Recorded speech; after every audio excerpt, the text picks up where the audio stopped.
আসসালামু আলাইকুম প্রিয় ফেসবুক ইউটিউব বন্ধুরা, আপনারা যে গরুটা দেখতেছেন, একজন গ্রাহকের গরুটা মারা গেছে।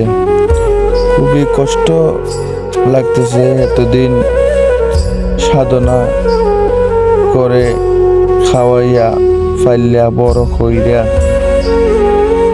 সে গরুটা দূরে চলে যায়।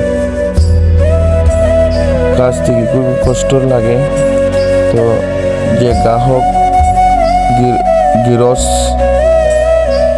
ওনার গরুটা মারা গেছে, আপনারা দেখতেছেন খুব কষ্ট করা বেদনা নিয়ে গরুটার সামনে বৈশা রয়েছে আর চিন্তা করতেছে। অনেক টাকায় দেয়া গরুটা কেনা হয়েছিল, তো গরুটার মায়া বলতে পারতেছে না, এই জন্য গরুটার কাছে বৈশা মনকে সান্ত্বনা দিতেছে। তো আসলে আমরা যারা গৃহস্থ আছি, আমরা যে কোনো জিনিস লালন পালন করি, আমাদের কিছু মায়া থাকবেই। তো ততটুক এই গৃহস্থেরও এই গরুটা হঠাৎ করে মারা গেছে।